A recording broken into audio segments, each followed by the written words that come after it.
Hello bookish people, welcome back to my channel. My name is Megan. In today's video we're going to be going over my October predictions for book of the month selections. So this is the first time I'm doing this, but I love book of the month predictions. I love reading people's blog posts. I've never watched like YouTube videos doing this, so I don't know if people do YouTube videos on this, but I love reading people's blogs of what they think book of the month is going to select for their upcoming month, just because I think it's super fun, and like also it's a good way to find out what new release books are, because I found books that I loved through these prediction posts. Even if they weren't book of the month selections, I just found them through these posts and I loved them. So I thought it'd be fun to do it this month, and I wanted to wait until book of the month put up their spoiler, or not their spoiler, but it's kind of a spoiler. It's their hint or whatever in their app, which is always around the 20th of the month.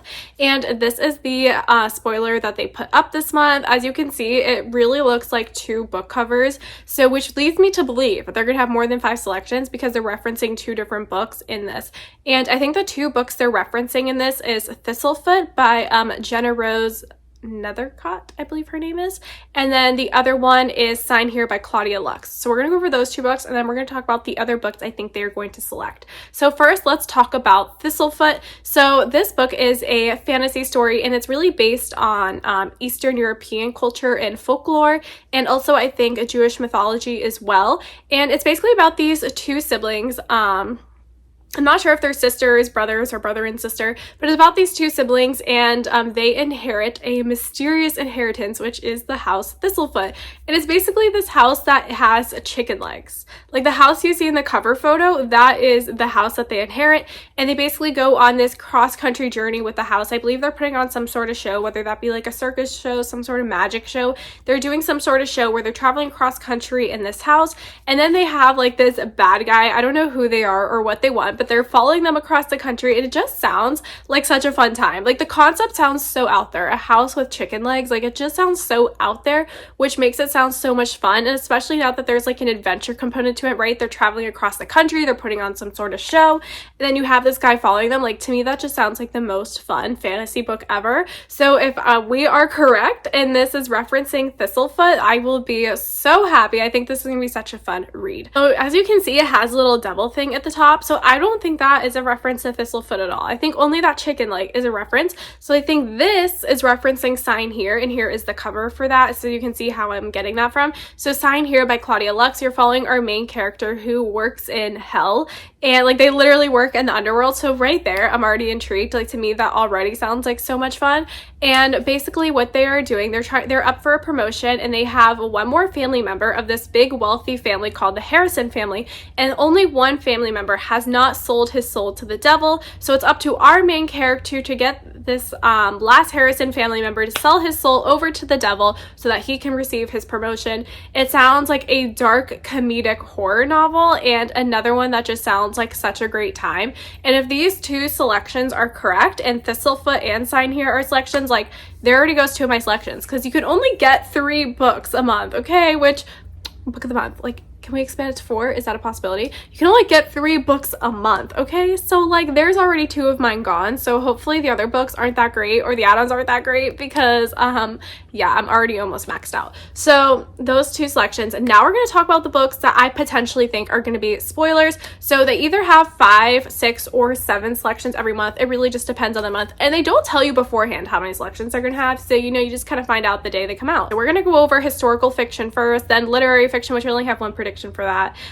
romance, and then mystery thriller genre. Oh, and add-ons. I also have predictions for add-ons as well. So the first selection I think could be a potential for the historical fiction genre is The Night Ship by Jess Kidd. So in this book, you're following 2 characters, and I'm not sure, like I haven't read the book, I'm not sure if it's a dual POV or you just kind of learn about one through the other's experience, but basically there is this infamous shipwreck on this island, and there is a girl in the shipwreck, and then 300 years later, a boy and his grandfather go to the same island where the ship was wrecked to make a home and life there.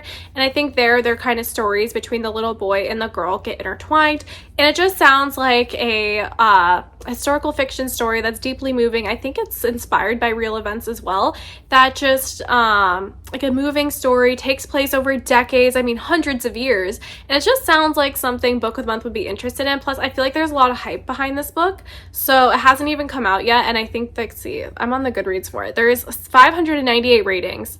and it hasn't even come out yet. So I feel like this is a book that has a lot of hype around it, which could lead to meaning it will be a book of the month selection. The next book I think is a potential pick in the historical fiction category is Daughters of the New Year by E.M. Tran, and I'm just gonna read what the blurb on Goodreads, like the first sentence there, because I feel like it describes it the best. It says, a captivating debut novel that moves backwards in time to trace 5 generations of Vietnamese mothers and daughters, drawing on Vietnamese zodiac astrology to chart the fateful events of their lives. So the reason I think this could be a book of the month pick is, one, it's a debut novel. Book of the month loves good debut authors. They like to give a voice to authors that aren't just not widely known, and this is kind of how they get their name out there. And also it's a multi-generational story, which I found with book of the month, they really love a good multi-generational story. If you look at a lot of their like historical fictions or literary fictions, I feel like a lot of them kind of have the multi-generational aspect to the story. So this one I think is a very good potential selection. The next book I think could be a potential pick is in the literary fiction category, and that is When We Were Sisters by Fatima Ashgar. And this book follows 3 orphan Muslim sisters coming of age in America. We're following our 3 sisters. The youngest one is Khazar, and she is dealing with the grief and loss of her parents, while she's also trying to come to terms with her own gender and her understanding of gender in general. And we have the middle sister Aisha, who's kind of constantly fighting with the younger sister and just trying to hold her family together after the loss of their parents. And lastly, we're following the eldest sister Noreen, who's trying to take over that mother role and be kind of caring for her sisters, but also be a sister, trying to be a mother, and also trying to become an adult on her own. This one I feel like could be a great book of the month selection because they love something that's going to pull at your heartstrings, and this book seems like it's going to make me cry, pull on my heartstrings, and I feel like it's just a selection that book of the month would make. Now moving into the mystery thriller category, the first book I'm going to talk about, I don't know if I really think it's going to be a selection or if I'm just hopeful because I just really want it to be a selection because I really want to read it, and that is The Socialite's Guide to Murder by S.K. Golden. So in this book takes place in the 1950s, and our main character is living in her father's hotel, and she's agoraphobic, so she doesn't like to leave, and why would she? It's a hotel. She has everything she needs inside the hotel, and I think this stems from her past trauma of finding her mom dead 15 years ago, and then there is a murder in the hotel, and her whole world is thrown out of sorts because she's like, the hotel is her safe place. Remember, she's agoraphobic. She doesn't like to leave. She thinks the inside is her safe space, and now there's been a murder inside, and I think this is going to be such a fun read because I know that sounds like all dark, like, ooh, agoraphobic, her mom died, traumatic, but it seems like a cozy mystery, okay? It seems like cozy mystery elements, or at least not that serious of a mystery, like a lighthearted, fun mystery, not like serious death. So I feel like this is going to be a really fun read, and I really hope it's a book of the month selection, but again, this is more of a hopeful, not an I actually think it will be. I think more likely of a mystery thriller choice is going to be The Family Game by Catherine Steadman. For this one, I'm just going to read you the blurb from Goodreads because, again, I just don't think I could say it better myself, and this is what intrigued me, and there's no way for me to reword this to make it even more intriguing. So it says, a rich, eccentric family, a time-honored tradition, or a lethal game of survival. One woman finds out what it's like to really join the 1% in this riveting psychological thriller from the New York Times best-selling author of blah, blah, blah, blah, blah, whatever. Yes. Can't wait. It sounds basically like, have you ever seen the movie, The Hunt? Like the movie where basically like all of these, rich people bring together like the poor people and then they like hunt them. That movie that caused like so much controversy. Okay, that is basically what this book sounds like. It sounds like this rich family brings in like just kind of like poor people, not 1% people, and then just like hunts them. That's kind of what I'm getting the vibes off that little blurb, and that's all I've read of it because I really like to go into mystery thrillers not knowing a lot. And that little blurb is perfect, all I need to know. I feel like this is like a more likely selection than the first one, so I wouldn't be mad if it's this one either because that also sounds really interesting. Another potential selection, and people on Goodreads have classified this as horror, mystery, and thriller, so even though they already have a horror selection, I guess this could be considered mystery thriller as well, and that is Jackal by Erin Adams. So in this book, we're following our main character, Liz, and on the night of her wedding, a young black girl goes missing in the woods, and this reminds her of something similar that happened in her past. She knew of a young black girl when she was in high school that also went missing in the woods, so she's basically digging into her town's past and just starts to notice a scary pattern of girls going missing in the woods, and they all happen to be Black young girls that are going missing in the woods. So she's trying to figure out what is going on in her town, kind of learning the deep dark secrets, and that's where the mystery thriller aspect goes into it. And I'm sure it's a sinister secret, and that's why people are dubbing it horror as well. This book has been on my radar, and I would love this to be a book of the month pick. This is again more of one of my hopeful picks, not that I really think it's going to be one, but I have been dying to read this. I entered a Goodreads giveaway for this. Didn't win it, unfortunately, but this is definitely one on my radar. Now let's move into the romance category, my favorite romance category, and specifically with book of the month. I have never read a romance from book of the month that I did not like. Whoever picks their romance there, like top 10, they deserve a raise. Like, they do an amazing job, because every romance I've read from them, like 5 stars, like amazing. So any of these, if they choose to be actual picks, are probably 5-star predictions as well. So the first book I think they could potentially pick is Built to Last by Erin Hahn. This one is about our 2 main characters, Shelby and Cameron, and they are former child stars, and they're also former co-stars, and they have kind of been living, you know, like average lives since being child stars. And one of their friends, Lyle, who I think is also Shelby's ex, or like something to do with her, is coming up with a home renovation show and gets the 2 former co-stars together to star in this renovation show together. And I think he's trying to get them back together as well. I'm not 100% sure, but it's a second chance romance. It sounds like really fun home improvement show. I don't know. I love HGTV, so like this already sounds up my alley. Second chance romance, so that gives me a little pause, because I have not had the best luck with second chance romance books, but this one, I'll give a shot. I'll give a shot to this one. But yeah, I think this could definitely be a great selection, because it seems like, first of all, a really fun romance. The cover is absolutely adorable, and it's also a debut novel, which again, we've already established Book of the Month loves a good debut novel. So there we go. Could be a potential selection. The next book that could potentially be a selection is Before I Do by Sophie Cousins. This is another second chance romance, and basically the tagline for this one is like, what would you do if the one that got away showed up the night before your wedding? Look, if it's a book of the month selection, I'll trust them. I'll read it. But again, second chance romance, I just don't have the best of luck with.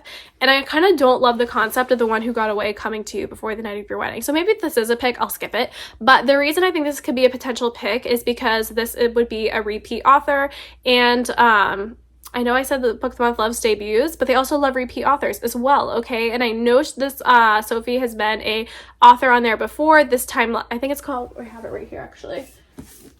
This time next year, this was from November of 2020, so I could see this Before I Do being a choice as well. And yeah, so we shall see on that one. This one, I can't tell you anything about it. I haven't read it, and this is a Book of the Month edition of it, but I actually got it at Goodwill, so you know, whatever. The next book that I think has actually pretty strong potential of being a September romance selection is The Kiss Curse by Erin Sterling. This comes after the XX, so this was their October 2021 pick. So I feel like this one has a really strong choice of being their October 2022 pick, because it's the same book in the same series, and Erin Sterling, repeat author. And I know they have a good relationship with her, because Erin Sterling is a pen name for Rachel Hawkins, and Rachel Hawkins, The Wife Upstairs, and Reckless Girls have been picks previously, so I think they have a good established relationship. And I think Book of the Month got good feedback on this. Personally, I gave this 2 stars. I didn't really like it, but a lot of the people I saw online seemed to like it. In The Kiss Curse, you're following 2 main characters that you meet in the Hex, and that is Gwen and Wells. And in this book, Gwen has her shops, Something Wicked, and Wells is coming back to the town. He's also a witch, I guess considered a warlock, and he opens up a magical shop right across the street from her. So they kind of have a rivalry there, and then they make out. But then a new coven of witches comes, and then Gwen starts to lose her powers, so then they work together to get her powers back, find out what's going on. Just sounds like a really fun time. Because I read the XX and I gave it 2 stars. Normally I would just write this off and not want to read this book, but I'm really hoping it's a selection, because I love Rachel Hawkins when it comes to mystery thrillers.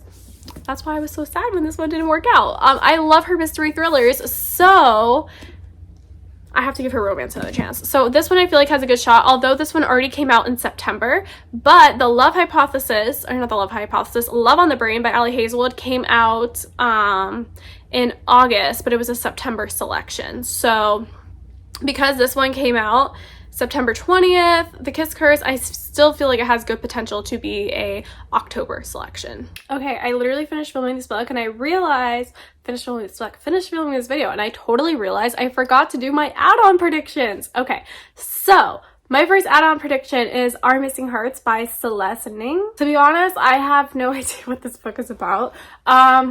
I just know that Celeste Ning is a very popular author. Little Fires Everywhere. There's other popular books by her as well. And I believe Little Fires Everywhere was at least a Book of the Month add-on. Maybe it was a selection. I feel like I've seen it on their website before. So if she is a repeat author, I could definitely see this being a potential add-on selection. The other book I could see being a potential add-on is It Starts With Us by Colleen Hoover, because It Ends With Us was a Book of the Month pick or add-on. I don't know, because I didn't have a Book of the Month subscription back then, but I have seen it on their website that they sell it, which means it was either selection or it was an add-on. So I could definitely see them doing this book as well, especially because this book has so much hype around it. I mean, It Ends With Us literally broke the internet. That book is so popular. Literally everybody's reading it. Even Kendall Jenner was reading it on the Kardashians Hulu show. So I mean, come on. It has a wide reach. Everybody loves it. So I could definitely see this being a potential add-on, especially for those people who want their like editions to match. I know they're probably hoping for that to be an add-on so they could have matching editions. So yes, there we go. That is my 2 add-on predictions. And those are all the books I think could potentially be Book of the Month selections. Let me know if you think I'm right, if there's some new releases that I'm missing that you think have a stronger chance of being a Book of the Month choice for the month of October. And I hope you guys enjoyed this video. If you guys like it, let me know so if I can make them next month as well, because we'll see how people like these and we'll see if I continue to make them and post them. But I had a lot of fun doing this. I just like, again, love it because I love reading other people's blog posts on this, and I love just seeing what's out there, what the new releases are. And yeah, I hope you guys enjoy, and I will see you guys in the next one. Bye!